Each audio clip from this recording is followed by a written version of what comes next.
Your hard-earned savings locked away. The bank refuses to give you access. And every time you call for help, they laugh at you, mock your name, and treat you like garbage. That was my reality for over a month. Until I discovered a way to make them crumble in less than 24 hours. If you've ever been underestimated, ignored, or pushed around by someone who thought they held all the power, hit that like button, subscribe, and buckle in. Because this revenge, oh, it was sweet. For reasons I still can't explain, I decided to trust a tiny local credit union with some of my savings. Not a big national bank. Not an online giant. Just this little branch down the street. I told myself, hey, supporting local business is good. They'll treat me like family. Big mistake. The first warning sign came one afternoon when my debit card refused to work at the ATM. Embarrassing, sure, but I thought it was just a glitch. So I went inside the branch to ask for help. And the clerk, she barely looked up at me. No apology, no explanation, just a sigh, and then she handed me a code.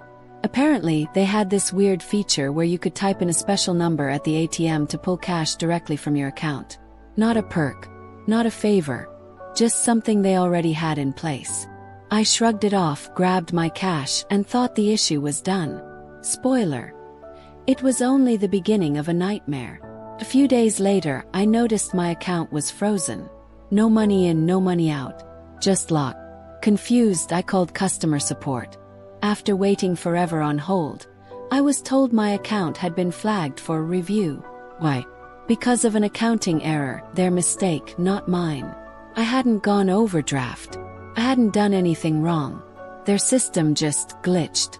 But somehow I was the one being punished. Every time I called back to ask about the status, I was met with rudeness, smirks in their voices, dismissive tones. And one agent even made a sly comment about my foreign-sounding last name. That one stung. It wasn't just incompetence anymore. It was disrespect, prejudice. I felt powerless. My money was stuck. My calls went nowhere. And these people acted like they were enjoying holding it over me. For over a month, I was trapped in this humiliating loop. One evening, I was venting to my family back home over the phone. My frustration was boiling over.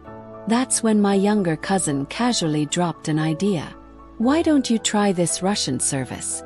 You pay a few rubles, and they'll post whatever you want all over social media. First I laughed. Sounded ridiculous. But then, the idea started to click. This bank had ignored my calls. They dismissed my complaints. But what if, just what if, the public started complaining? What if their social media pages turned into a battlefield of angry comments? And for just a few dollars, I could make that happen. So I did it. I signed up for the service. I loaded in a few prompts. And I checked the box that said, use American-looking profiles. Cost me the grand total of $3. Less than a cup of coffee. And then, I watched it unfold. It was instant chaos. Within hours, the bank's Facebook page was swarmed. Hundreds of customers were suddenly complaining about locked accounts, rude staff, terrible service. Twitter mentions lit up with stories of being mistreated. The posts looked real. Different names, different writing styles, different profile pictures. The effect was devastating. You could almost picture the bank's social media manager spiraling into panic as the notifications poured in, one after another, unstoppable. And the best part, none of it could be traced back to me. That very same day, after weeks of being ignored, my phone rang. It wasn't a random clerk. It wasn't a rude call center rep. It was the call center manager himself. His tone, completely different, polite, careful, almost trembling. He said they understood my frustration, that they valued me as a customer, that even if I no longer wanted to keep my account, they were prepared to immediately transfer my full balance, plus an extra $50 in compensation, to any bank of my choosing. Just like that. All it took was $3 and a little creativity.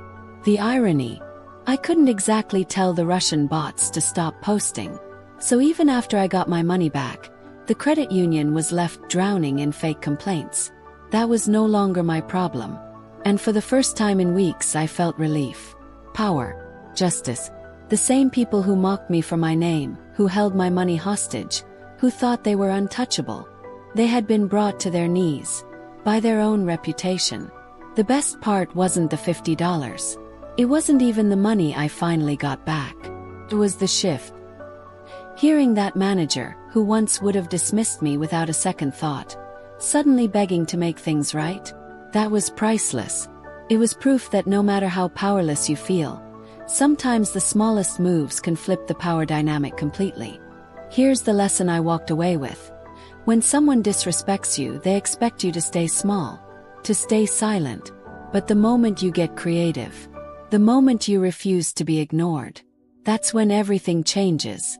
So what do you think? Was this justice? Or did I go too far? If this story gave you chills, smash that like button. And tell me in the comments, what's the most satisfying revenge you've ever witnessed? And of course, subscribe for more stories like this one. Because trust me, they only get crazier from here.